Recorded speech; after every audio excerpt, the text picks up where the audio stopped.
Hello, it's March 28th, 2017. I'm Tony Smario, coming to you from my father, BroSal.org YouTube channel.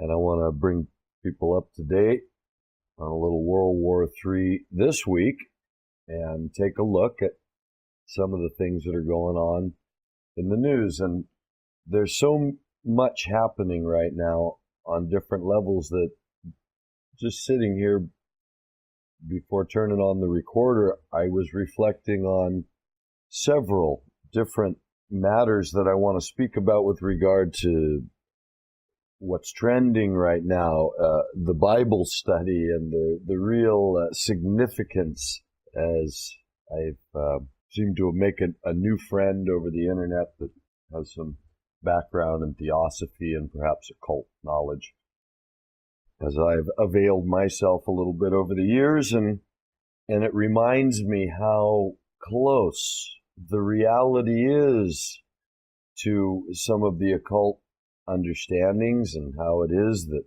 the occult was driven underground by these religious maniacs, because you just couldn't question that story. You get killed. And I want to, keep relating it to today. You don't see the same face of the Inquisition today, but you do have the same power. If anything, we can clearly see that power has been indulged with significant technological advancements it never had in the 14th, 15th, 16th century, when you had to actually get out there on a horse and go find heretics and burn them at the stake.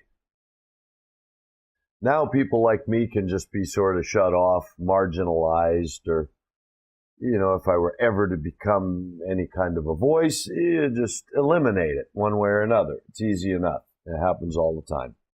So this world we live in is awfully easy to undermine the traditional religious aspect and see more of an occult and even a Gnostic version. If you go deeper into an occult avenue that I suppose has the audacity to recognize the historical significance of the Christian writings, it leads you into a sort of Gnostic idea of reality regarding the Christian religious aspect of it. Gnostic meaning knowledge.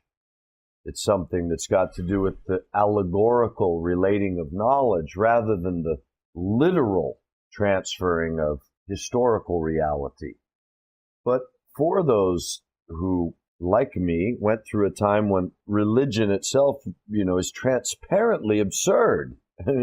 I can't believe in these angels and demons fighting in outer space to bring a heaven, or that certain people are going to go to this Club Med in the sky and this wonderful God is going to burn everybody else forever, naturally.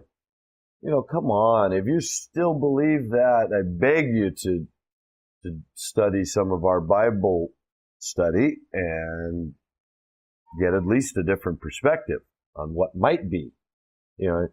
That's not what it really says. The Apostle Paul claims to have had a vision, claims to have been knocked off a horse and blind, and claims to have gone to the third heaven, claims to have seen things that no man has seen and that can't be reported. That's what's in, these letters of Paul that become the basis of Christianity. And what's so interesting is in every place where Christians are sending people to hell, the word is Hades, a Greek word that Paul would have been very familiar with, being the translation into Greek of the Hebrew word Sheol, probably much older and perhaps the origin of the concept of a life of the soul. So you can kill my body, like Socrates, the reason he drank the poison, to show his students, I'm not going to bend to these guys. I've been teaching you about this stuff. I'm more than this body. Socrates is more than what you see. And you can't kill me. You might kill my body, but you can't kill me. And Socrates was sure of it. Where did he get that idea? Well, the Hebrews have been carrying this idea of Sheol for, recordable history that we know of, 4,000 years anyway. And so Paul uses that word. He don't use hell. But Christians are, so happy to throw around the word hell and the concept of God burning people forever. Why does God not burn the devil in the lake of fire? Why does he lock him in a pit and let him out for 1,000 years? If that's not an allegory, if these aren't cycles, if there's not something to the Gnostic and occult knowledge of an allegorical reality, my perspective is that there's two realities going on that the Gnostics and the occultists don't recognize, and that's that the paradox, that there's a historical reality as well. And prophecy is the nucleus of that, as it says in that same Revelation. The significance, really the essence of the Messiah is prophecy. And so that's where you get your historical hook. That's where the boundary gets crossed from the cosmic, dimensional, formless, timelessness of whatever ultimate reality is. Where it comes into reality, it takes on a historical narrative as well, as it naturally would if it was the real thing. And so, anyway, that's just a little bit of a background to talk about that. There's a plan when we look at a march toward World War III. I'm trying to show people it won't be an accident. We won't be reacting to anything. It's all a plan. And if you go back and do any research into what I've been saying for the last year and a half on this channel, when ISIS first started and all that, I called it from the beginning that it was just all BS. It was a hoax. It was a false flag. They were funded to make a big noise and be the bad guys so that we could, finish taking out the people in that region that are going to make way for this greater Israel project. But what people don't want to, the depth of it, the plan within the plan within the plan part of it that no one really wants to acknowledge, as they point at Zionism and they point at this bad guy, the Rothschilds and the banking, and Zionism owns America, and it's all about Zionism, isn't it? Except that this plan that they're pushing to destroy all these Sunni nations and then take it over as part of Israel, who's that going to provoke, and who is it meant to provoke, and what's the bigger plan but to bring Orthodox Christianity and Orthodox Islam, namely Russia and Iran, into the fight so that they can drastically reduce the population of the world and set up their new system without contest, a new system of electronic, biometric monetary control for the world, completely uncontested control and slavery of humanity. They're doing it all for your good, of course. Oh, they don't want famine. They don't want war. They don't want any of that. It's just that they got to use all those things to get to this lovely, good, new world, this golden age that they believe they are entitled to bring about for humanity. And so I say in this World War III this week, cheeky concept, I'm trying to illuminate for people or help and give some insight, as I see it, into the way all of our news that we're bombarded with constantly about what's going on, how that fits into a plan that's much deeper and is orchestrated so that we're supposed to see it a certain way. And I know most people are, I've given up trying to change anyone or convince anyone. I really realize it's a tough struggle. We've had almost 100 years of a real concentrated effort to get in our head and get us to see things the way they want us to see it. For instance, the United States of America, the narratives, right? Just like the Warren report on the Kennedy assassination or the 9/11 Commission report, also transparently pathetic. And yet that's what history gets written as. And so you think about this, discovered by Columbus. Is that what America is? Discovered by Columbus, the pirate that came to get gold for Spain in a place that they'd been told existed. He wasn't discovering anything. He was going after some loot, funded by one of the people that had the money to send armies after the loot in a time when that's what you did. He didn't discover America. It's absurd. Started the genocide, which then continued in this great and free America, this democracy that came and genocidally murdered, some 20, 25 million Native Americans. Why talk about that? We're so great. We're so free. Why talk about that? So, right on up through the modern idea of we elect people to run our government and all this, it's absurd. And yet Americans still imagine we're spreading democracy with all this building of weapons around the world and this international monetary system that cripples everybody that comes, it cripples everyone.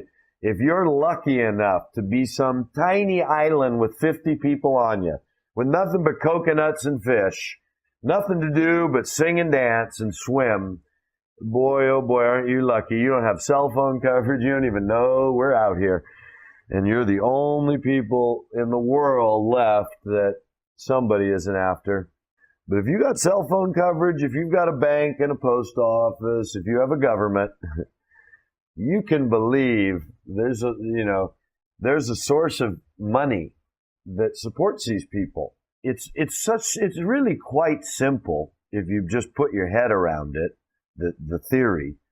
If I have money and I come to you and you're currently the most powerful person in your community or town or city or whatever it may be, and I say, look, I can fund your program to stay in charge. I can help you. I can buy the guns. I can bring in a mercenary army if I need to destroy your enemies. But you have to borrow the money from me. You have to be partners with me. And, of course, in history, we see what most of these people did. Mossadegh in Iran said, no, my people want a different way, so we killed them. Salvador de Allende down in Chile said, no, that's not how we want to do it. So we killed him, right? So you either take the money and be my partner, or I tell you, well, that's okay. I'll see if I can loan the money to the guy that hates you most. I'll see if he'll take the offer. How'd you like to kill that guy for me and take over your country, right? And you do it your way. You live in the palace. Your family gets all the contracts. But you have to be partners with me. So somebody's going to say yes. And then when they do, you say, okay, now what I need you to do is keep borrowing money and building military. But we don't need military. We need hospitals. We need schools. We need teachers. Well, yeah, I know you do, but right now you need to borrow money from me and build military, or I'll loan the money to your enemy, and I'll bet he'll do it. So what do? You just keep, you're in a rock and a hard place. You either resist and you either get assassinated, or you face this uprising where I loan the money to your enemy, and he takes you out, and he does business with me, and that's how you wind up with the world you have today. And if you think there's any other explanation for the world you have today, I'd sure like to see it. I mean, I'd love to see a more, optimistic presentation, but I'm afraid that's all smoke and mirrors. This is how it really works. And so now over our TV screen, I see that Paris, right, this Marine Le Pen, please don't tell me you think because it's France and because our mainstream media is reporting it in France that, oh my God, this is authentic. We may not be in control of our own political system, but French people are. No, this is all orchestrated, I will submit. And so Marine Le Pen is being roused up. And what's her platform? Sounds so revolutionary. Which, if you go back and do your history, is the original move that the bankers made to fund both sides to get this ball rolling. Back when, coincidentally, Thomas Jefferson and those guys that started America were over in France hanging out with the revolutionaries, talking about, these same people that we, through the Mason connection, the secret societies we can tell are all this Illuminati, whatever that is. It was all put together at the same time with the money that existed. And what it turns out to do is loan money for this French Revolution. And so anyway, it's just interesting to me that today you have a modern French candidate for whatever the hell they call that person, president, prime minister, chief talking head puppet, saying the script, reading the script of how, boy, this is the end of hegemonic control. I mean, it's all this revolutionary talk, like you heard in the Revolution. It almost sounds like she's ready to pull out the guillotine and start chopping off heads and make France great again.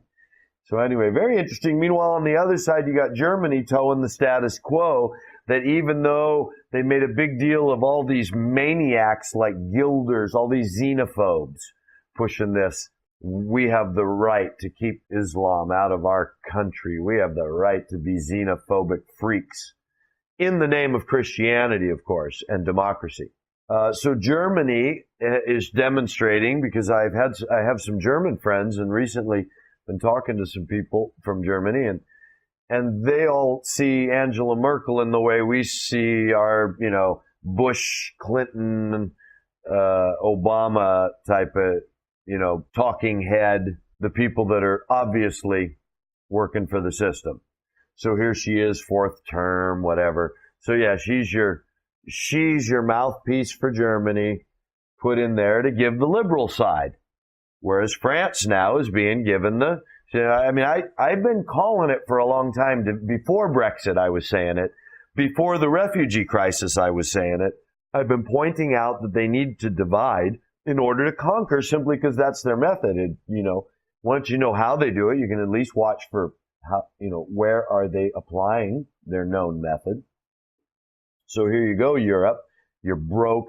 You're unemployed. Greek debt. You watch how this debt keeps playing into this world, this austerity, to where, Spain, Italy, Greek, these poorer, financially speaking, truly the rich countries in culture and other, but the poorer countries, Portugal and such, they're going to create more tension on this union. And of course, Germany being the one who, if you understand where the center of control has been since World War I's defeat of Germany, Prussia, it's always been there. Germany, Nazi Germany was raised up by the American industrialists, funded by, funny enough, Herbert Walker Bush, whose kids become president of the United States. So I guess it wasn't a bad thing to raise up Nazi Germany in the eyes of the people that do the selecting of president. It was actually, in keeping with some plan, I say. And that's why, Germany's been our center of attack on Europe for a long, long time. And that's why today they toe that status quo, whereas now France is being pitted against them and, talking with Russia. France is being made to be the more reasonable, if not dramatic, as usual, the dramatically reasonable, to say, all this stuff's killing us. We want out. We want free. Give me liberty or give me death.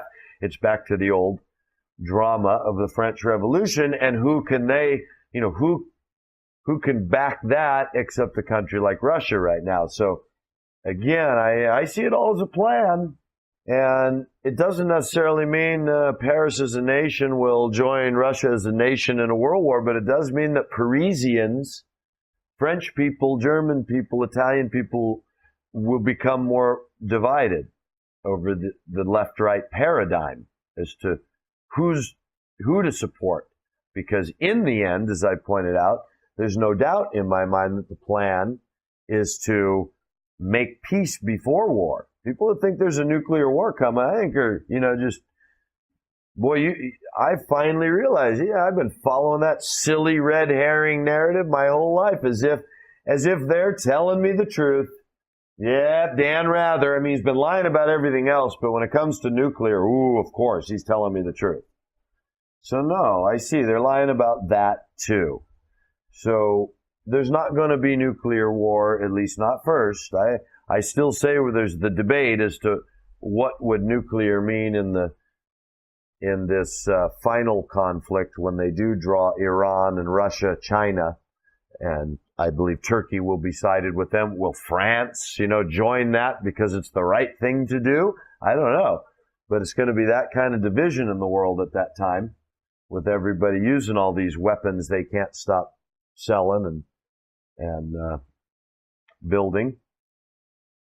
And so it's this left-right paradigm that they're creating for war that's so obvious, and the way that in light of a United Nations that was going to rid the world of armed conflict, instead, the same banking system that funded the United Nations can easily be seen to have funded all of the weapons builders from Russia to China to Israel to the USA to Britain, France. They're all funded by the same damn people.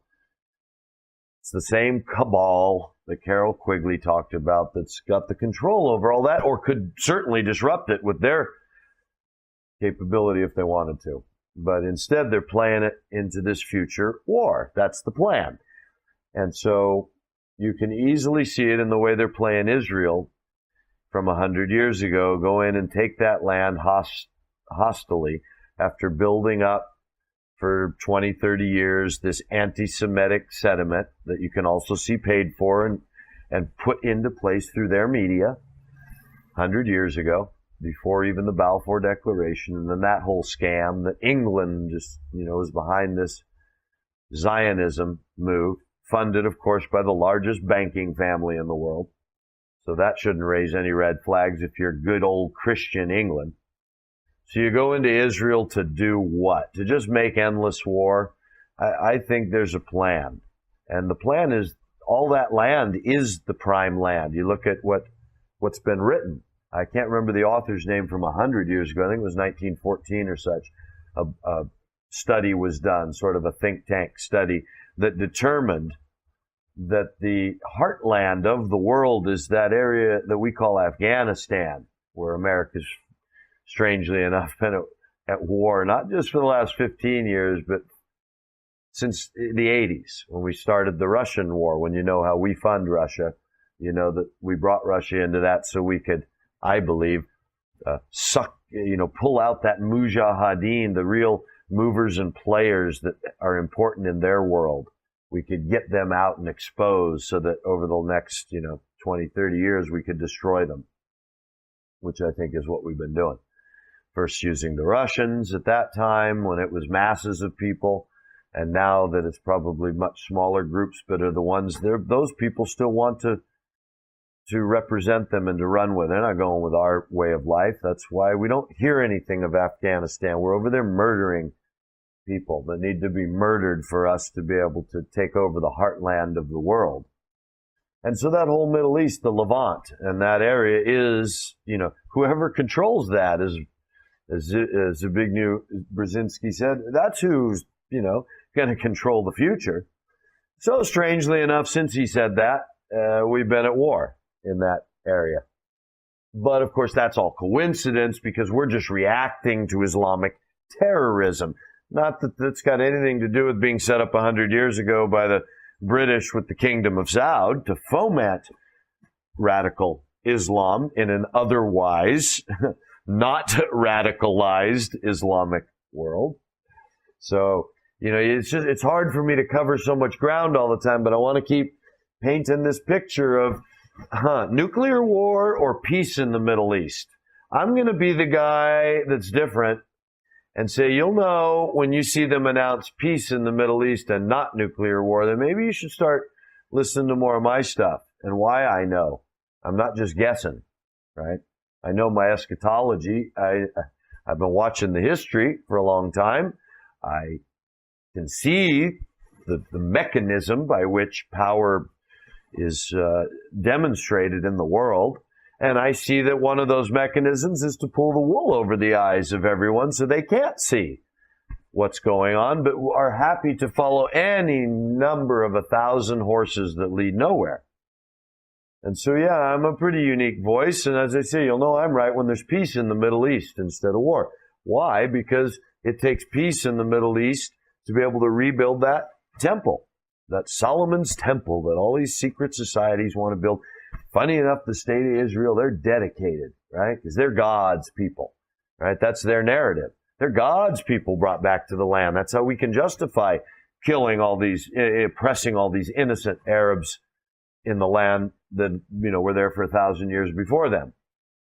Because these are God's people. And so God's people back in the land, well, God's people are obligated to build God's temple, to worship God the way God commanded through Moses. And that's what they intend to do because they expect their Messiah is going to come. And I say, what if they already anticipate sending their own Messiah? And all they need now is to build this temple. And now so they're fomenting all this hostility so that when it comes time to do that, it's a matter of course to make peace with everyone. Share the city. Oh, yeah, let's share it. Problem, reaction, solution. So they're able to build their temple, and lo and behold, their Messiah comes. And, oh, what's that Messiah? Let's go take all that land for Israel. Well, now Iran and Orthodox Christian Russia have to respond because Iran can't let them destroy all those Arabs, which their eye clearly being on Iran as a prize, Persia. So those people have to respond for their own livelihood. And the Orthodox Christians can't abide the Messiah not being Jesus, so they have to respond. Of course, with Iran and Russia will come China and Turkey, and as we say, possibly even France and others. Of course, Yemen, and it will be just all-out war in the Middle East at that point, which I say is planned. Now, will it be nuclear war? I don't know. I like the point that one of our, long listeners and commentators made this past week that, the biological weapons that we know they've been developing for a long time and testing and all, this seems a much more likely candidate to wipe out masses of people because you can already have determined the antidote ahead of time so that the right people can be given the antidote. And meanwhile, it looks natural, and so you're still the good guy when you come in with the antidote and you save people. And I say that's why the big nuclear scare, because there is no such thing. It's all a red herring so they can keep distracting everyone and make it a big deal. Oh, we're having a nuclear conference. Yeah, easy to make peace over nuclear weapons. Meanwhile, they just have something over here, this HomeSec, right? I don't even know what the hell that stands for, home security, in Spain, where they're having their weapons exhibit. And apparently it's just sort of that, open weapons exhibit to the world. Doesn't really matter what side you're on.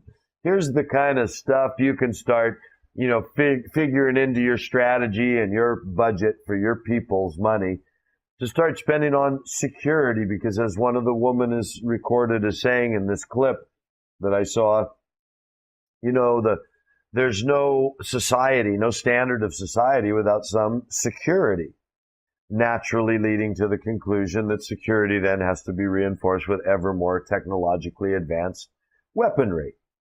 And so that's how it's looked at these days. You want security? Buy more weapons. You want to buy more weapons? You got to borrow money from the World Bank. If your leader doesn't want to do that, we'll loan money to another leader who does. And so I don't see how that system could be planned to do anything but bring war at the time when you pull the trigger. And I say that trigger is when the Messiah comes to the temple and institutes the Greater Israel Project. And funny enough, that all keeps in line with this thousands of years long history of prophecy that starts with, at least in the Judaic Christian tradition, Moses, whoever wrote the Pentateuch, and it's attributed to Moses. When you look at the history from there, just what we talked about a few weeks ago, when I wrote that article about that. Funny enough, the guy over at Veterans Today, he didn't want to print it because I don't give the Old Testament any credibility. It was obviously just written by those the Jews so that they could take over the world. And it's really interesting to me because this guy was a professor, teacher, I think of Islamic studies. You'd think he'd know something about the Old Testament, but no, apparently not. Because, of course, the whole point of my article, which I had to ask him, did you even read the scriptural quotes, is that, it's pretty hard to back up that these people wrote a scripture in which does little more than condemn them from the absolute outset. From the time they come out of Egypt, it accuses them of building this golden calf, and Moses tells them through God that God said, I want to blot their name out from the earth, he tells Moses. So this is how their story starts with, they write it that God threatens to blot them out because of their disobedience. Then all of their prophets, they write it so that all of the prophets tell them that they're nothing more than a whore and a prostitute, and they don't keep the ways of God, and God's divorcing them, and God considers them not his people, and they're going to be scattered all over the world, and their temple will be destroyed. Why would you write it that way for yourself? I don't get it. I'm still at odds. And what's so interesting is that it seems whether you're a Zionist Christian, or Islamic scholar, or a modern materialist atheist, doesn't matter what you are, you don't know what the Old Testament says. You don't know. And I'll bet you don't know what the New Testament says either. You only know the silly narrative that's come down through history, just like the one about Columbus discovering America and the great and free America doing everything for the little people, like bringing smallpox to the Native Americans under the guise of helping them by giving them blankets to keep warm in the summer. See, we're a great Christian people. We brought you blankets. That's our real history, but do we accept it and teach it that way? Do we look at our war crimes as the foundational question of whether America ever was great or ever could be great? Nah, we keep telling ourselves this story. And I say, same with the old, I'm about the only person I know that seems to know what in the world it says in the Old Testament. I can't find, scholars don't know what it says. They just teach the lie, the narrative. Just like history professors in your school, people who teach your children just teach that Columbus discovered America and George Washington was so great and America's a Christian country, right? We had to fight the savage Indians. This is what gets taught to your children. Even though it's under debate, the official story is still that the Warren Commission report. John F. Kennedy was shot by Lee Harvey Oswald with one bullet from the depository in the library. Right? That's the story. That's history. So same way with your religious understanding. I promise you, unless you're someone that I've never heard of, and I'd love to hear from you. If you know any of this, I'd sure love to hear from you. But all the people who either defend Christianity or Zionism or imagine that even the anti-Zionists don't even know that the Scripture supports their anti-Zionism, so instead they undermine their anti-Zionism by pretending that the Scripture has no authority. It's like, that's too bad. If you just would give the Scripture authority, you'd have a hell of a lot more ammunition in your anti-Zionism, because apparently God doesn't approve of what the Zionists are doing either. God doesn't approve of what the Christians are doing. Funny that Christians don't know that. So, on our way toward World War III, will it be biological? Will it use, these sort of weapons that we saw on 9/11, energy weapons that turn a 100-story building to dust? Funny how the truth's out there. Judy Wood's the only person that ever has offered an explanation that fits the facts on the ground. Obviously fire. The official story is as funny as the magic bullet theory. And then you got the alternative media that will just keep telling you it was demolished in like a controlled demolition. Or those that will go even further and say there was a nuclear, like a small nuke, controlled nuke, lots of things. None of them even begin to address the reality of the evidence on the ground. Just like all the stories I hear about the Old and New Testament from Zionist, Christian, anyone. It is like, I guess nobody bothers to read it and find out what it says. You just go ahead and take the narrative like 9/11 or Kennedy assassination, and then you'd run with that. So, nobody bothers to look at the evidence on the ground that the only theory, right or wrong, the only theory that supports it is the one that Judy Wood proffers, there's some sort of energy weapon we're unaware of. And a lot of evidence she supports for that, all the way from Tesla's technology and the similarity of some of the resultant effects on the ground, the twisted metal and such, that look a lot like what Tesla was able to produce that we see in videos of stuff tests in his laboratory. All this kind of stuff, a hurricane going on offshore on this beautiful, perfect day that no one talked about the hurricane, not before, during, or since. And Judy Wood points out, was that the nature of the energy that was then, drawn from that hurricane and funneled into this weapon? Turning these buildings to dust. It's the only thing that makes sense. May not be true, but nothing else makes sense. And so when you think that we know they can make plasma balls, we know they can make earthquakes, we know they can affect the jet stream and make weather. We know all sorts of things they can do. Nuclear weapons, it's funny. All the money seems to have gone into plasma and weather modification and tanks and all these other kind of things. It didn't go into nuclear weapons, I'll bet. I'll bet that's just a story. But I don't know. Maybe they do want to use some nuclear weapons to kill some people like they did in Hiroshima and Nagasaki. That obviously didn't destroy the world, did it? Didn't poison us all. People have been living 100 years all around that area ever since. So, I don't know. Maybe all nuclear fallout scare was all part of the story at the time. You cannot, unless you understand that there's a plan and the people that are carrying out their plan, they're in control of the information. And so you have to have an idea of the plan to understand how the wag the dog information might or might not fit the plan, or how it all does fit in a certain way. As I say, Israel now, notice, if you listen to me for any length of time, I've been saying since ISIS started, this will eventually have to threaten Israel, whether directly or indirectly. Israel has to become the target at some point because it's all about peace and it's all about the justification of Israel and bringing that to the forefront of the world's attention before the Great War. The peace has to come before the Great War, in my opinion, and the peace has to be this whole Palestinian issue, which the same people have been fomenting for decades. Most of my life, I've been saying, why don't they just take out Yasser Arafat? Who is he? They show him, and he looks like he's always walking around in some little building full of rubble.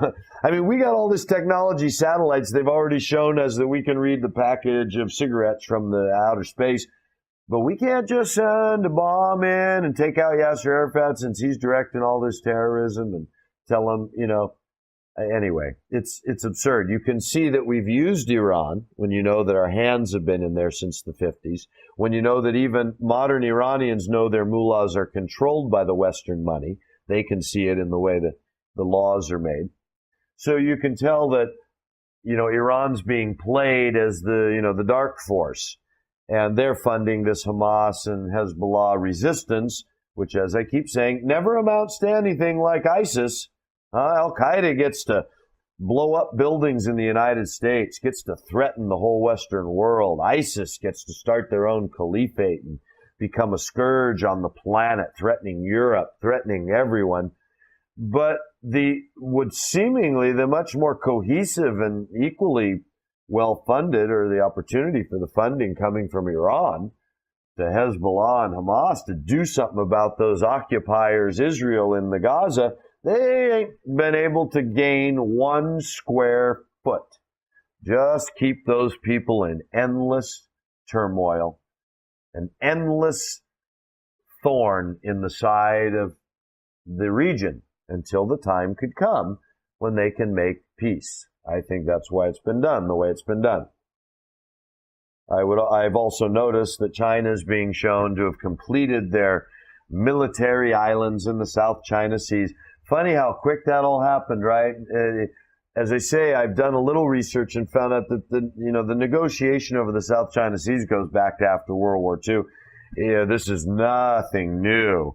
The new thing is suddenly China, they're just against they just break away. That's it, man. It's a cyber attacking a few years ago, the United States. They want war right now. They're provoking. All silly when you consider, as I say, Professor Sutton points out that we've been funding China ever since the 70s, and you could tell that it was the same Bolshevik Rothschild funding through that line that created the People's Revolution and General Mao. So that was all created. And then when Mao died, they've turned it into this industrial slave nation. All these very spiritual and connected people got turned into slave laborers. Just a real crime what's gone on if you bother to pay attention over this last 100 years, how the world has changed so incredibly fast from one in which there were human beings in the world to robots, slaves who think they're human beings. And how the control mechanisms certainly have a plan, and that plan is certainly war. And that war is certainly coming fairly soon because the region that they've been trying to get has been at war for almost 20 years now and is currently thoroughly destabilized. And the threat is coming around to Israel. All these Jewish community centers in America, coincidentally and suddenly being under attack, right? I know that's what's reported in America, and everyone say, oh, those poor people are under... I say it's a hoax. Yes, are certain people having to run scared from their community center? Yeah, probably. I'm sorry. But it's your Christian Zionist government that's doing that. There are no Muslims. There are no boogeyman that are creating that. It's a hoax. It's a false flag created by the people who are orchestrating us toward war. As I say, go back and listen to what I was saying a year and a half ago. When this starts really threatening Israel, when you hear how those poor Jews are being targeted again. And so anyway, it's coming around. And now, this nuclear ban treaty. How funny is this that as this 100 and something countries around the world, and again, this is all a show, in my opinion. It's all orchestration to bring nuclear to the forefront and create this division to demonstrate that, well, we'd love a nuclear ban treaty. We meaning, these warmongering, disgusting, brain-dead Christian nations that have done nothing but destroy innocent people and build weapons for the last 100 years. U.S., France, boycotting. We're not going with no nuclear ban treaty. And why? This talking head spokesman now says because while we would love to live in a world without nuclear weapons, we just can't, right? So this is the same people that started the UN 70 years ago to say, we've got the power now, we're gonna make a world without all these weapons. So if you don't, like I say, 2 + 2, it's pretty simple. It really is simple. But when you listen to their speeches, their propaganda, when you listen to the Pied Piper, well, you'll just walk on over a cliff, won't you? You can't add 2 + 2. So it's very interesting that they're bringing to the forefront right now that while the world is saying, we got to ban nuclear weapons, the U.S. is pointing out, and these other nations that say, well, we're just going to stay on we're going to abstain. Because why? These are all the countries that have to, in the public's eye, they want to build a case. Yeah, we still got to remember we're going to go to devastating war. We don't want to think, even though we all want peace, we're going to go to devastating war. And I say it's the war drums that bring about the desperate lunge for peace that will sell everybody on the idea that, oh, peace, let's have peace. But I say that's a plan. They're planning peace because that gets this next phase into place. It's not until you can build a temple. You can't do that with this Palestinian issue. You set the Palestinian issue up in order to make a peace that satisfies it, that allows you to rebuild your temple. because that land's not yours originally. So all that's part of this plan. That's why you foment this anger, this war with the Palestinians, and that's why it has never gone on with Jordan, who hates them. Israel right now has a travel warning. Don't go to Jordan, right? Don't go to Egypt, our great friends that we made peace with way back after the war. Why? Because those people know. They live in that country. They're not stupid. They don't like Israel. They don't like Zionists. They know what kind of occupation and dreaded brutality is going on with the Palestinians. But they foment this constant little guerrilla conflict between Israel and Palestine so that they can keep that at the forefront this last, whatever it's been now, 40 years, till they can, this is the trigger. And the trigger, I say, is set off by peace in the Middle East, not nuclear war. If there's even such a thing as nuclear war, it will not come until after the Messiah comes to the temple. That's what reconciles all this prophecy that nobody wants to look at, all this Old Testament that is undeniably the most historically accurate thing that's ever come down that I can say. You show me something else. Show me one of your Gnostic Gospels that's anywhere near as accurate. Show me one of your Upanishads that's anything but allegory. Show me one of your, the only other thing that's close that I've seen is there's a lot of stuff coming out of the Quran, which I don't know well. But I say that when you tell me that the signs of the end are going to be these people building tall skyscrapers, and the return of Jesus, the son of Mary, and the Muhammad seeing this fight over a mountain of gold produced under the river Euphrates. All these things are too darn in line with my own understanding of eschatology and what comes from Scripture. How do these people have these ideas? How could they be coincidentally central to a story of a planned and executed 3 world wars to bring the world under complete submission to a particular authority? I say it's only that's the one story you are never going to hear except from some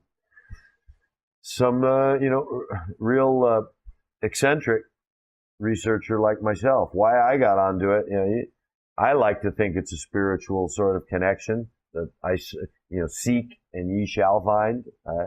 I've been honestly looking. I didn't follow anyone else. I just kept taking it where it led me. And here I am with the truth that nobody wants to hear. I can hardly get anyone. So I'm very appreciative of the few dozen of you out there that listen all the time. And I like the way the comments are getting a little more engaging. And so anyway, thanks for being here. And I got a lot more to say this week. My voice is coming back a little bit, so I'll do my best. Anyway, we'll talk to you soon.